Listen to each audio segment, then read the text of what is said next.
Friends, कैसे आप सब। स्वागत है आपका हमारे यूट्यूब चैनल पर। और दोस्तों, आप देख रहे हैं भारत का इतिहास। और भारत के इतिहास में हम देखेंगे मुगलकालीन भारत, जो कि मध्यकालीन भारत में आता है। और इसमें हम देख रहे थे औरंगजेब की धार्मिक नीति, और ये दूसरा भाग है। इससे पहले हमने औरंगजेब की जो धार्मिक नीति थी उसका पहला भाग देख लिया था। बहुत ही महत्वपूर्ण पर्सन थे, और इसमें भी महत्वपूर्ण पर्सन आपको मिलेंगे यहाँ पर देखने को।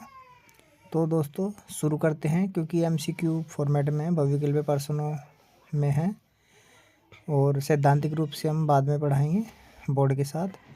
तो आज हमारा ये दूसरा भाग है। तो चलिए देखते हैं महत्वपूर्ण एमसीक्यू। चलिए पहला प्रश्न देखेंगे हम दोस्तों। तो पहला प्रश्न है हमारा, औरंगजेब ने किस वर्ष, ठीक है दोस्तों। तो यहाँ पर क्या है, औरंगजेब ने किस वर्ष ज्योतिषियों को जंत्रीय पंचांग बनाने से मना कर दिया था, ठीक है दोस्तों। तो पंचांग बनाने से मना कर दिया था, तो यहाँ पर है ज्योतिषियों, ठीक है दोस्तों।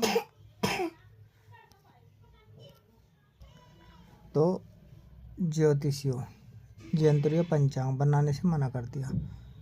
तो औरंगजेब ने किस वर्ष, ठीक है दोस्तों।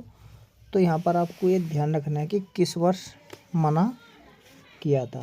तो देखिए, औरंगजेब एक बहुत ही कट्टर धार्मिक व्यक्ति था, ठीक है। तो उसने 1675 ईस्वी में, ठीक है, ऑप्शन तीसरा सही होगा, 1675 ईस्वी में उसने ज्योतिषियों को जंत्रियों या पंचांग बनाने से मना कर दिया। लेकिन इसका आदेश का उल्लंघन हर कोई करता था, यहाँ तक कि शाही परिवार के लोग भी, ठीक है दोस्तों। और यदि मैं बात करूँ अगले प्रश्न की, तो चलिए अगले प्रश्न पर चलेंगे हम। अगला प्रश्न है, हिंदू शासकों को तिलक या टीका लगाने की प्रथा को किस मुगल बादशाह ने बंद कर दिया था। तो दोस्तों देखिए, 1679 ये वर्ष था। 1679 ईस्वी में हिंदू शासकों को औरंगजेब द्वारा टीका या तिलक करने की प्रथा को बंद कर दिया था, ठीक है दोस्तों। तो औरंगजेब ने इस प्रथा को बंद कर दिया था, टीका लगाना या तिलक लगाने की प्रथा को। चलिए अगले प्रश्न पर चलेंगे हम। अगला प्रश्न है, ईद उल फितर और ईद उल अजहा को शान शौकत से मनाने पर किसने रोक लगा दी थी। तो दोस्तों देखिए, यहाँ पर औरंगजेब ने 8वें वर्ष यानी कि 1666, ठीक है दोस्तों, 8वें वर्ष 1666 में ईद उल फितर और ईद उल अजहा जैसे मुस्लिम त्योहारों को बड़े पैमाने पर शान शौकत से मनाने पर रोक लगा दी थी, ठीक है दोस्तों। तो यहाँ पर औरंगजेब हमारा सही जवाब होगा। अगले प्रश्न पर चलेंगे हम। अगला प्रश्न है हमारा दोस्तों, ये भी इसी वर्ष की बात ही है, जब 8वें वर्ष और 1666 ईस्वी में ईद उल फितर और ईद उल अजहा पर रोक लगाई। तो प्रश्न पढ़ेंगे पहले।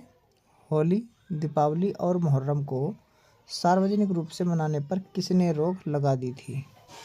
तो दोस्तों देखिए, उसी समय जब ईद उल फितर और ईद उल अजहा पर रोक लगाई, तो होली, दीपावली, मुहर्रम सार्वजनिक रूप से वह ऐसो इशरत से मनाने पर रोक लगा दी थी, ठीक है दोस्तों। और 1668 में मेलों पर भी रोक लगाई। तो दोस्तों ये औरंगजेब ने किया था, ठीक है, औरंगजेब ने ये रोक लगाई थी। चलिए अगले प्रश्न पर चलते हैं। अगला प्रश्न है, औरंगजेब ने किस वर्ष हिंदू मेलों पर प्रतिबंध लगा दिया था। तो दोस्तों देखिए, 1868 ईस्वी में साम्राज्य भर में प्रमुख तीर्थ स्थानों पर भरने वाले हिंदू मेलों को प्रतिबंध कर दिया गया था, ठीक है। तो 1668 ईस्वी में, ठीक है। चलिए अगले प्रश्न पर चलते हैं। अगला प्रश्न है हमारा, ये पुस्तक है Aurangzeb the man and the myth. तो दोस्तों ये पुस्तक बतानी है किसकी है। तो दोस्तों ये है ऑड्रे ड्रस्के, ठीक है। तो ऑड्रे ड्रस्के की ये पुस्तक है। चलिए अगले प्रश्न पर चलते हैं, वो इस पुस्तक से ही संबंधित है। चलिए अगला प्रश्न पर चलेंगे। अगला प्रश्न है, मध्यकालीन मध्यकालीन हिंदुस्तान में धार्मिक पर्व अक्सर खतरनाक साबित होते थे। यह कथन किसका है? तो दोस्तों अभी जो हमने पुस्तक ली थी Aurangzeb the man and the myth में ये बात लिखी थी दोस्तों ऑड्रे डस्क ने। ठीक है दोस्तों, ये जो स्टेटमेंट है ये ऑड्रे डस्क ने लिखी थी अपनी पुस्तक में। चलिए चलते हैं अपनी अगली पुस्तक पर। और इन्होंने ऑड्रे डस्क ने उदाहरण दिया था भीमसेन सक्सेना का इनका। ठीक है दोस्तों, उन्होंने दिया था कि जो औरंगजेब ने रोक लगाई थी वो क्यों लगाई थी। ठीक है, चलिए अगले प्रश्न पर चलेंगे। अगला प्रश्न है, स्त्रियों का मजार पर जाने को किस शासक ने प्रतिबंध किया था? तो दोस्तों ये औरंगजेब ने किया था।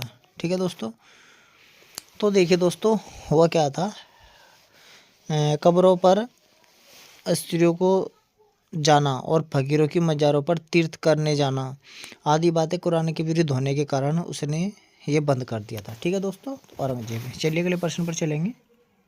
अगला प्रश्न है, कब्रों की छत बनवाना और उनको पुतवाना किस शासक ने प्रतिबंधित किया था? तो दोस्तों ये अकबर ने नहीं, औरंगजेब ने किया था। ठीक है दोस्तों, देखिए कब्रों वाले मकानों की छत बनवाना, कब्रों पर चूना पुतवाना, ठीक है दोस्तों, और स्त्रियों द्वारा फकीरों की मज़ारों पर तीर्थ करना जाना आदि बातें कुरान के विरुद्ध थी, इसी कारण उसने बंद करवा दी थी। चलिए अगले प्रश्न की ओर चलते हैं अपने और देखते हैं अपने अगले प्रश्न को। अगला प्रश्न है हमारा, रात्रि में पीरों की मज़ारों पर दिए जलाने की प्रथा किस दिन के लिए बंद की गई? ठीक है दोस्तों, तो देखिए गुरुवार की रात्रि में पीरों की मज़ारों पर दिए जलाने की प्रथा बंद कर दी गई। ठीक है, तो गुरुवार की रात्रि को अब दिए नहीं जलेंगे, किसके अनुसार? ये औरंगजेब ने आदेश निकाला। ठीक है, चलिए अगले प्रश्न पर चलेंगे। अगला प्रश्न है, किसने दरबार में रेशमी और सूती वस्त्र तथा सोने से युक्त वस्त्र पहनने पर रोक लगाई थी? तो दोस्तों देखिए, दरबार में रेशमी अंगरखे या रेशमी और सूती वस्त्रों को मिलाकर बनाए या बनवाए अंगरखे तथा सोने के कार्य युक्त वस्त्र पहनने पर रोक लगा दी थी। ठीक है दोस्तों, किसने? औरंगजेब ने। चलिए अगले प्रश्न पर चलेंगे। अगला प्रश्न है, औरंगजेब ने या औरंगजेब द्वारा दाढ़ी की लंबाई, ठीक है दोस्तों, दाढ़ी की लंबाई अधिकतम कितनी होनी चाहिए थी? तो उसका सही जवाब है 4 उंगल लंबाई अधिकतम होनी चाहिए थी। तो देखिए औरंगजेब ने क्या किया, उस समय श्रृंगार प्रसाधन संबंधी रीति रिवाजों को भी नियंत्रित किया, और जिनमें हमने अभी उदाहरण दिया है कि दाढ़ी की लंबाई 4 उंगल से अधिक नहीं होनी चाहिए, और उन्हें जुर्राब सहित पैजामे की लंबाई आमुख होनी चाहिए आदि भी आदेश निकाले। ठीक है दोस्तों, चलिए अब चलते हैं अपने अगले प्रश्न पर। अगला प्रश्न है, औरंगजेब किस तरह के बर्तन पसंद करता था? तो दोस्तों देखिए, औरंगजेब चीनी मिट्टी के बर्तनों को पसंद करता था। कातिबों को चांदी के बदले चीनी मिट्टी की स्याहीदानी का इस्तेमाल करना था। ठीक है दोस्तों, तो यहाँ पर सही जवाब होगा चीनी मिट्टी के बर्तन। अगले प्रश्न पर चलेंगे हम। अगला प्रश्न है दोस्तों हमारा, ये भी बर्तनों से संबंधित है। चिड़िया, जानवरों, मर्द औरतों की शक्ल वाले मिट्टी के बर्तन बनाने से, इसे काट देंगे, से मना कर दी थी। तो किसी ने मना कर दी थी? तो दोस्तों देखिए, चिड़िया, जानवरों, मर्द औरतों की शक्ल वाले मिट्टी के खिलौने बनाने की मनाही कर दी गई थी। ठीक है दोस्तों, यहाँ बर्तन, यहाँ पर क्या आएगा? खिलौने। ठीक है दोस्तों, खिलौने। ठीक है, तो खिलौने बनाने की मनाही कर दी थी। ठीक है, किसने? औरंगजेब ने। ठीक है दोस्तों, और देखिए दूसरी बात क्या है, दीवाने आम के सोने के रेलिंगों के स्थान पर नीलम जड़े सोने के रेलिंग लगाए गए, यहाँ तक कि इसने बहुत काम किए। ठीक है, चलिए अगले प्रश्न पर चलेंगे। अगला प्रश्न है, सरकारी इतिहास विभाग किसने बंद करवा दिया था? तो दोस्तों देखिए, राज्य में या अपने साम्राज्य में कम से कम खर्च हो, किफ़ायत की ज़्यादा बहुत ही कम किफ़ायत हो, ठीक है, तो उसकी खातिर सरकारी इतिहास विभाग भी बंद करवा दिया था दोस्तों औरंगजेब ने। ठीक है, तो आपको ध्यान रखना है, औरंगजेब ने सरकारी इतिहास विभाग भी बंद करवा दिया। तो दोस्तों देखिए, महत्वपूर्ण प्रश्न थे, ये भाग 2 था। फिर मिलेंगे आपसे भाग 3 में, तब तक के लिए दोस्तों नमस्कार। और आपको नए साल की ढेर ढेर सारी मुबारक हो। चलिए।